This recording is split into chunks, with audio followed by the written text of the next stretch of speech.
നോക്കിയപ്പം കാണാം ഇച്ചിരി ഒരു പ്ലാസ്റ്റിക് കവറിനകത്ത് ഈ സ്വർണ്ണം എല്ലാം കൂടെ കെട്ടി ഇതിനകത്ത് വെച്ചേക്കുന്നു. ഇതേപോലെ ഒരു അമ്മയ്ക്ക് ഇന്നതുപോലെ സാധനം കിട്ടിയിട്ടുണ്ട്, അത് ഞങ്ങൾ സ്റ്റേഷനിലോട്ട് പോകാം. അന്നേരം പറഞ്ഞ് എന്നാൽ എളുപ്പം പോരെ. ഞാൻ നമസ്കാരം. നമസ്കാരം മോനെ. ഇന്നലത്തെ സംഭവം എന്ന് പറഞ്ഞാൽ എനിക്ക് 1600 രൂപ പെൻഷൻ ഉണ്ടായിരുന്നു.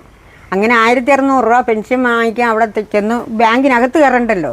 ഇപ്പോൾ വെളിയിൽ നിൽക്കുമ്പോൾ നമുക്ക് പൈസ ഈ പെൻഷൻ്റെ ഇതെല്ലാം വെളിയിൽ നിന്ന് അവർ ശരിയാക്കി തരും. അങ്ങനെ മേടിച്ച് എനിക്ക് കൈ വിറയലും കണ്ണും കാണത്തില്ല, കൈയൊക്കെ അങ്ങ് കിളിയില്ലാന്ന് പറയ്ക്കും. അങ്ങനെ ഞാൻ ഈ ആധാറും പാസ്ബുക്കും എടുത്ത് എൻ്റെ കവറിനകത്തിടാൻ തുടങ്ങിയപ്പോൾ എൻ്റെ നിന്ന് അങ്ങ് തറയിപ്പോയി. അതേപോലത്തെ ഉള്ള ഒരു പേഴ്സായിരുന്നു എൻ്റെ പേഴ്സ്. അങ്ങനെ അത് കൈ ഇച്ചിരി ഒരു പേഴ്സാണ്. അതിനകത്തുനിന്ന് ഇതേപോലെ ഞാൻ എടുത്ത് ഇതേപോലെ പശുവിനെ കറക്കാനുള്ളതിന് ഞാൻ എളുപ്പം ധൃതിക്ക് ഞാൻ ഇവിടെ വന്ന് പൈസ വണ്ടിക്കൂലിക്ക് പൈസ കൊടുക്കാൻ നോക്കിയപ്പോൾ അത് തോനെയും പൈസയാണ്. അന്നേരം മോനെ ഇതെൻ്റെ പൈസയല്ലല്ലോ, അന്നേരം പേഴ്സ് മാറിപ്പോയല്ലോ. എന്നാലും എൻ്റെ പേഴ്സും ഇതിനകത്തുണ്ട്. അങ്ങനെ ഇവിടെ വന്ന് ഞാൻ അന്നേരം നമുക്ക് ഓട്ടോ ഓടുന്ന മോനെ വിളിച്ചു, മോനെ ഇങ്ങോട്ടൊന്ന് വാ, ഇതേപോലെ ഒരു അത്യാവശ്യം എന്ന് പറഞ്ഞ് അങ്ങനെ മോൻ വന്നു. ഇതേപോലെ നമുക്ക് നേരെ സ്റ്റേഷനിൽ തന്നെ പോകാം, അല്ലാതെ ബാങ്കിൽ പോകണ്ട എന്ന് പറഞ്ഞ് നേരെ സ്റ്റേഷനിൽ ചെന്നപ്പോൾ ആ കളഞ്ഞുപോയ കൊച്ച് അവിടെ വന്നിരുന്ന് കരയുകയും പറയുകയും. ഈ അന്നേരം പോലീസ് അമ്മ പോയ സമയത്ത് അവരുണ്ട് ബാങ്കിൽ പോയിട്ടാണോ എന്തുവെന്ന് എനിക്കറിയത്തില്ല, അവരവിടെ ഉണ്ട്. അങ്ങനെ വന്ന് കരയുകയും പറയും. എൻ്റെ മോക്കളുടെ പ്രായം പോലും ഇല്ല.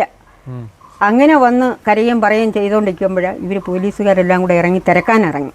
അന്നേരം ഈ നമ്മുടെ ഓട്ടോ ഓടിയ പയ്യന് ഇതേപോലെ എന്തോ ഒരു കൂട്ടുകാരനുണ്ടായിരുന്നു, അവരുടെ അവിടെ ഉള്ളത് തന്നെ, പത്തനാപുരത്താണോ അവിടെ ആണോ, അവനെ വിളിച്ചു പറഞ്ഞ് അളിയാ ഇതേപോലെ ഒരു സംഭവം ഉണ്ട്, ഇതേപോലെ ഒരു അമ്മയ്ക്ക് ഇന്നതുപോലെ സാധനം കിട്ടിയിട്ടുണ്ട്, അത് ഞങ്ങൾ സ്റ്റേഷനിലോട്ട് പോകാം. അന്നേരം പറഞ്ഞ് എന്നാൽ എളുപ്പം പോരെ, ഞാൻ സ്റ്റേഷനിൽ തന്നെ വരാമെന്ന്. അത് ആ മോൻ ചെന്ന് അവിടെ ചെന്ന് പറഞ്ഞു, സാറേ പോവേണ്ട സാധനം എല്ലാം കിട്ടിയിട്ടുണ്ട്, നമ്മുടെ കൈവശമുണ്ട്, അവരിപ്പോൾ വരുമെന്ന് പറഞ്ഞു. അങ്ങനെ ഞങ്ങൾ ചെന്നപ്പം സാറിനൊക്കെ അങ്ങ് ഭയങ്കര സന്തോഷമായി. കെട്ടിപ്പിടിക്കുന്നതാണോ കൈ തരുന്നതാണോ, അമ്മയല്ലാതെ വേറൊരു കുഞ്ഞുങ്ങളും ഇങ്ങനെ എന്നായിരുന്നു. ഇത് വേറൊരു കുഞ്ഞുങ്ങളാണെങ്കിൽ ഇതിപ്പോൾ കിട്ടാൻ പോകുന്നില്ല, നമ്മൾ അന്വേഷിക്കാവുന്നതിൻ്റെ പരമാവധിയെ നമ്മൾ അന്വേഷിക്കാൻ പറ്റും എന്നും പറഞ്ഞുകൊണ്ട് നല്ല അഭിപ്രായങ്ങളും ഇതെല്ലാം കൊടുത്ത് ഞാൻ സാറിൻ്റെ തന്നെ ഈ പേഴ്സ് അങ്ങ് കൊടുത്തു. സാറേ മൊത്തം എത്ര രൂപ ഉണ്ടായിരുന്നു? എനിക്കതും അറിയത്തില്ല. ഞാൻ ഇവിടെ വെച്ച് ഒന്നും ചെയ്യാൻ നിന്നില്ല, പേടിച്ച് അതുപോലെ എടുത്തോണ്ട് പോയി. നമുക്ക് ആരുടെയും വേണ്ടല്ലോ, അതോടെ ഞാൻ എൻ്റെ പേഴ്സും അതും എല്ലാം ഞാൻ ഒന്നുപോലെ എടുത്ത് ഞാൻ അവിടെ കൊണ്ടുപോയി സാറിൻ്റെ കൊടുത്ത്. സാറേ ഇതിൽ എന്തുവാണോ ഏതാണെന്ന് എനിക്കറിയത്തില്ല, ഞാൻ തൊട്ടിട്ട് പോലും ഇല്ല എന്ന് നോക്കിയപ്പം കാണാം ഇച്ചിരി ഒരു പ്ലാസ്റ്റിക് കവറിനകത്ത് ഈ സ്വർണ്ണം എല്ലാം കൂടെ കെട്ടി ഇതിനകത്ത് വെച്ചേക്കുന്നു. ഈ പൈസയുണ്ട്, ഒത്തിരി 500ൻ്റെ നോട്ടും 100, 50 ഒക്കെ ഉണ്ട്. സാറ് തന്നെ എടുത്ത് സാറിൻ്റെ കയ്യിൽ തന്നെ ഞാൻ കൊടുത്ത് സാറ് ഇത് നോക്കിയപ്പം 2 വള, 2 മാല, 2 മോതിരം. അവരുടെ അടുത്ത് ചോദിച്ചു ഇത്രയാണോ? ആ ഇത്രയാണ്. പൈസ എത്ര ഉണ്ട്?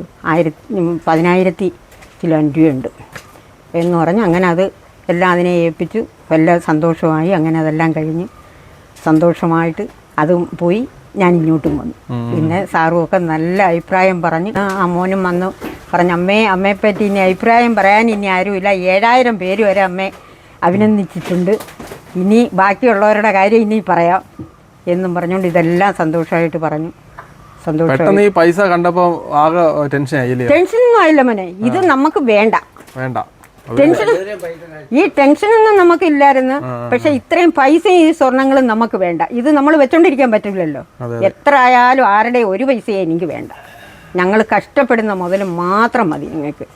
ഇതിൽ നിന്ന് കിട്ടുന്ന ഒരു തുള്ളി വെള്ളം കുടിച്ചെങ്കിലേ നമുക്ക് അതിന് ഒരു ഉയർച്ച. അല്ലാതെ എനിക്കോ എൻ്റെ കുഞ്ഞുങ്ങൾക്കോ എൻ്റെ ഭർത്താവിനോ ആർക്കും വേറെ ഒരു കുഞ്ഞുങ്ങൾക്കുള്ള 5 പൈസയുടെ ആവശ്യമില്ല. പിന്നെ സന്തോഷമായിട്ട് ആരെങ്കിലും തന്നോ മേടിക്കുന്നു എടുക്കുന്നു, അതല്ലാതെ നമുക്ക് ഈ കിട്ടുന്ന സാധനങ്ങളോ ഇതൊന്നും നമുക്കൊരു ഇതല്ല. വീട്ടിൽ ആരൊക്കെയുണ്ട് അമ്മയുടെ? ഇപ്പം ഈ വീട്ടിൽ ഞാനും അണ്ണനും മാത്രമേ ഉള്ളൂ, എൻ്റെ ഭർത്താവും മാത്രമേ ഉള്ളൂ. ഒരു മോളേ ഉള്ളൂ, അത് കുന്നിക്കോട് കെട്ടിച്ചു വിട്ടതാ. അത് വാടകയ്ക്കാ താമസിക്കുന്നു. ഉപജീവനമാർഗമാണോ ഈ പശുവും ആടും? അതിങ്ങനെയൊക്കെ അങ്ങ് പോന്നു മോനെ, പട്ടിണിയും വയ്യായിട്ടില്ല. ഇത് കൊണ്ട് നമുക്ക് തികയോ? അപ്പൊ ഇത് നിറയെ പശുക്കളായിരുന്നു, അതും എല്ലാം ചത്തുപോവുകയും അടിക്കുകയും എല്ലാം ചെയ്തു. അതിനും ഒന്നും തരണം ചെയ്യാതെ ഞങ്ങൾ ഇത്രത്തോളം ആയി. കടമുണ്ട്, ഒരുപാട് കടവും കാര്യങ്ങളും ഉണ്ട്. എന്നാലും നമ്മൾ ഇതിലൊന്നിലും നമുക്ക് എന്തെങ്കിലും ദൈവം തമ്പുരാന് വഴി കാണിച്ചു തരുമെങ്കിൽ നമുക്ക് നിർത്തിപ്പോവാം. എത്ര വയസ്സുണ്ടെന്നാ പറഞ്ഞത്? എനിക്ക് 64 വയസ്സുണ്ട്. 64 വയസ്സുണ്ട്. പണ്ട് തൊട്ടേ പശു ഇതൊക്കെയാ. അന്ന് തൊട്ടേ ഇന്ന് വരെ നമുക്കൊരു ജീവിതത്തിൽ ഒരു സുഖം നമുക്ക് കിട്ടിയിട്ടില്ല. ഇത് തന്നെ നമുക്ക് സുഖവും ജീവിതവും എല്ലാം ഇത് തന്നെ. കഷ്ടപ്പാടാണ്. ഞങ്ങൾ 3 മണിക്ക് രാത്രി എണീക്കും. ഊണുണ്ടോ ഉറക്കമുണ്ടോ അതൊന്നും ഇല്ലാത്ത കണക്കാണ് ഞങ്ങൾ കഷ്ടപ്പെടുന്നത്. ഇപ്പോൾ 1 മണിക്ക് കറക്കാൻ തുടങ്ങും. വീണ്ടും 2 മണി 2:30 ആകുമ്പോഴത്തേന് കറന്നു കയറും. 2:30 ആകുമ്പോഴത്തേന് പട്ടാഴി സൊസൈറ്റി കൊണ്ടുവന്ന് പാലും കൊടുക്കും. അങ്ങനെയൊക്കെ ഉള്ള ജീവിതങ്ങളാണ് നമുക്ക്.